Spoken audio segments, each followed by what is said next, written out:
Ration کی برکت۔ میں نے دروازہ کھولا تو میرے سامنے حیران کن منظر کے ساتھ میرے مرحوم دوست شیخ صاحب کا نافرمان غسیلہ بیٹا عاجزی شرمندگی کی تصویر بنا کھڑا تھا۔ اس کا نام عبد الرحمن تھا، جو اپنے مرحوم باپ کے ساتھ اکثر مجھ فقیر سے ملنے آتا تھا۔ شیخ صاحب اولیاء اللہ سے بہت عقیدت و پیار کرتے تھے۔ مجھ گنہگار کو بھی اللہ کا نیک بندہ سمجھ کر اکثر ملنے آ جاتے تھے۔ روحانیت، تصوف، اولیاء اللہ سے عقیدت رکھتے تھے۔ انسانوں کے اس گروپ سے تعلق رکھتے تھے جو اس بحث میں پڑے بغیر کہ جس روحانی بندے سے یہ مل رہے ہیں وہ حقیقی نیک بندہ ہے یا نہیں۔ جہاں کسی کا پتہ چلا کہ فلاں جگہ کوئی بزرگ بابا ہے تو یہ اس کے کوچے کے پھیرے لگانا شروع کر دیتے۔ شیخ صاحب ایک کامیاب فیکٹری، پیٹرول پمپ اور بہت ساری دکانوں کے مالک تھے، جہاں سے ان کو ایک بڑی رقم ہر ماہ آتی تھی۔ اس خوشحالی کی وجہ سے یہ جہاں بھی جاتے نذرانے کے طور پر خوب خدمت کرتے۔ تحائف کی وجہ سے یہ بزرگ اور آستانوں کے منظور نظر تھے۔ کسی نے میرے بارے میں بتایا تو مجھ تک بھی آن پہنچے۔ واپسی پر جب انہوں نے بڑی رقم نذرانے کے طور پر دینے کی کوشش کی تو جب میں نے پیار سے انکار کر دیا تو بہت حیران ہوئے۔ اب انہوں نے نیا کام شروع کیا۔ جب بھی آتے تو پیسے کی بجائے مختلف قسم کی مٹھائیاں، فروٹ، حلوہ جات، مختلف قسم کی سوغاتیں لے کر آتے۔ پھر عقیدت سے سرشار لہجے میں کہتے، تحفے دینا لینا تو سنت رسول صلی اللہ علیہ وسلم ہے، یہاں آپ انکار نہیں کر سکتے۔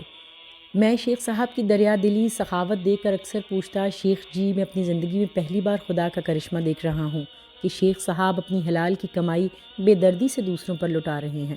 اس راز کی حقیقت تو مجھے بتا دیں۔ تو شیخ صاحب پیار سے میرے گھٹنوں کو ہاتھ لگاتے، میرا ہاتھ پکڑ کر چومتے اور میٹھے لہجے میں بولے، میری ماں شیخ قوم سے نہیں تھی، والد صاحب بچپن میں ہی انتقال کر گئے تو میری پرورش والدہ اور نانا جی نے کی۔ میرے نانا جی اور والدہ کسی نیک بزرگ کی بیعت تھے۔ ان بزرگوں کی صحبت کی وجہ سے دونوں خدمت خلق اور سخاوت پر ساری زندگی عمل پیرا رہے۔ اماں اور نانا کی آغوش نے مجھے بھی سخاوت اور خدمت خلق پر لگایا۔ پھر مسکرا کر کہتے، ماں جی کے مرشد کے پاس میں بھی بہت جاتا تھا، وہ بھی مجھ یتیم سے بہت پیار کرتے تھے۔ ان کی خاص دعا، توجہ یا صحبت کا اثر بھی ہے جو میں شیخ ہو کر بھی دولت سے پیار نہیں کرتا۔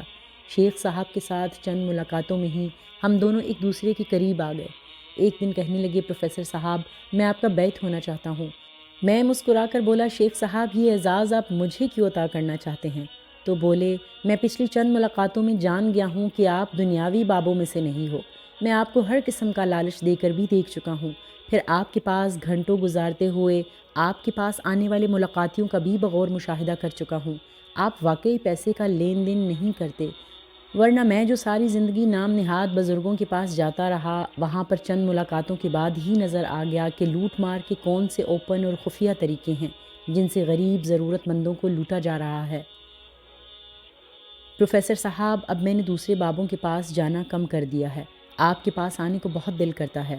تو میں مسکرا کر بولا، شیخ صاحب آپ کی والدہ اور آپ کے مرشد بہت باکمال ہیں، آپ کا فیض ادھر سے ہی جاری ہے، آپ کو وہاں پر ہی بیعت رہنا چاہیے۔ میں آپ کا دوست اور بھائی ہوں، میری دعائیں بھی آپ کے ساتھ ہیں۔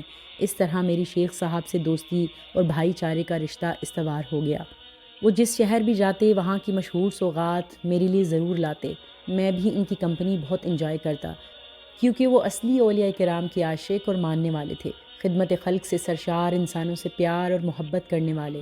جب بھی آتے مختلف اولیاء اللہ کی کرامات، باتیں، زیارتیں میرے ساتھ شیئر کرتے۔ پھر واپسی پر گھٹنوں کو ہاتھ لگا کر سرگوشی میں کہتے، میرے لائق کوئی حکم ہو تو؟ میں جپھی ڈال کر بولتا، شیخ جی آپ کی محبت پیار ہی سب کچھ ہے۔ شیخ صاحب جب بھی آتے ان کا جوان بیٹا بھی ساتھ ہوتا، جو لاپرواہ، اکھڑ، بے نیاز سا بیٹھا رہتا۔ اس کے چہرے اور آنکھوں میں عقیدت تو دور کی بات بیزارگی ہوتی جسے مجبوری میں آیا ہے۔ ایک دن شیخ صاحب بولے، پروفیسر صاحب یہ میرا اکلوتا بیٹا ہے، آگ سے بھرا ہوا، بہت غسیلہ، شادی شدہ، بیگم بھی ناراض، ہمیں بھی تنگ کرتا ہے، بزرگوں کو بالکل نہیں مانتا بلکہ مذاق اڑاتا ہے۔ شیخ صاحب اس کے رویے سے بہت دل گرفتہ اور شاکی تھے۔ شیخ صاحب امیر تھے، اس لیے بیٹا مجبوراً باپ سے بنا کر رکھتا، لیکن مزاج کا اکھڑ پن، غصہ، تکبر، غرور بھرا ہوا شیخ صاحب کی الٹ تھا۔ شیخ صاحب ریشم تھے، یہ سنگ دل پتھر کا بنا ہوا۔ شیخ صاحب کہتے ہیں، میں نے اس کا نام عبد الرحمن رکھا ہے، لیکن یہ خدا کا بندہ نہیں بنتا۔ میں شیخ صاحب کو حوصلہ دیتا، آپ پریشان نہ ہو، جوانی ڈھلے گی تو خود ہی ٹھیک ہو جائے گا۔ پھر مجھے کسی نے بتایا شیخ صاحب اب اس دنیا میں نہیں رہے، لیکن شیخ صاحب کا نورانی چہرہ، باتیں، بزرگوں سے پیار میرے دل میں آباد ہو گیا۔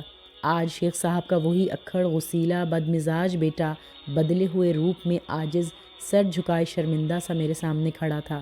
مجھے شیخ صاحب یاد آ گئے۔ بڑھ کر بیٹے کو گلے لگایا تو پھوٹ پھوٹ کر رونے لگا۔ ہچکیوں کے درمیان بولا، سر میں آپ سے معافی مانگنے آیا ہوں۔ میں ان لوگوں کی لسٹ لینے آیا ہوں جن ضرورت مندوں کو والد صاحب ہر رمضان میں راشن دیا کرتے تھے۔ وہ ضرورت مندوں کے نام آپ سے لینے آیا کرتے تھے۔ سر میں بدل گیا ہوں، پہلے والا بدمزاج غسیلہ نہیں بلکہ کمزور عاجز سا بندہ ہوں۔ سر میں بھی والد صاحب کی طرح آپ سے دعائیں لینے آیا کروں گا۔ میں خوشگوار حیرت سے عبد الرحمن کو اندر لے آیا، صوفے پر بٹھایا اور بولا، بیٹا یہ تبدیلی کیسے آئی؟ تو وہ گلوگیر لہجے میں بولا، سر میں والد صاحب کی ہوتے ہوئے لاپرواہ اکھڑ مزاج ضدی شخص تھا۔ ہر چیز بیٹھے بٹھائے جو مل جاتی۔ جب والد صاحب کا سایہ سر سے اٹھا تو لگا میری چھت ہی اڑ گئی ہے۔ میں اکلوتا تھا، بے یار و مددگار، غم جدائی کے سمندر میں غوطے کھانے لگا۔ دن رات ماں کے پاس بیٹھ کر روتا اور والد صاحب کو یاد کرتا، بار بار والدہ سے معافیاں مانگتا، والد صاحب کی قبر مبارک پر جا کر ہاتھ جوڑ کر معافی مانگتا، والدہ سے بار بار پوچھتا، والد صاحب مجھے کیسے معاف کریں گے؟ تو ماں نے کہا، تم چاہتے ہو تمہارے والد تم سے خوش ہو جائیں تو ویسے بن جاؤ جیسے وہ چاہتے تھے۔ رمضان مبارک آ گیا ہے، ان لوگوں تک راشن پہنچاؤ جن تک وہ پہنچاتے تھے۔ پھر میں نے اگلے ہی دن ان ضرورت مندوں کے گھروں میں خود جا کر راشن دینا شروع کیا۔ سر جب کسی ضرورت مند غریب کو راشن اور پیسے دیتا تو جو چمک خوشی ان کے چہروں اور آنکھوں میں نظر آتی، اس نے میرے تکبر غرور کے سانپ کو کچل دیا۔ لوگوں کو خوش دیکھ کر میرے باطن سے عاجزی سرشاری کے فوارے پھوٹتے۔ میں چند دنوں میں ہی عاجز میں تبدیل ہو گیا۔ اب میں پہلے والا نہیں رہا۔ آپ کے پاس بھی ان ضرورت مندوں کی لسٹ لینے آیا ہوں جن کو والد صاحب راشن دیتے تھے۔ سر مجھے دنیا جہاں کے وظیفے لیکچر نہ بدل سکے، لیکن راشن کی برکت اور ضرورت مندوں کے چہروں کی خوشی نے بدل دیا۔ اب میں ساری زندگی والد صاحب کے مطابق گزاروں گا۔ پھر وہ بہت ساری باتیں وعدے کر کے چلا گیا اور میں سوچنے لگا، سخاوت خدمت خلق کس طرح پتھر دل کو ریشم کی طرح نرم کر دیتی ہے۔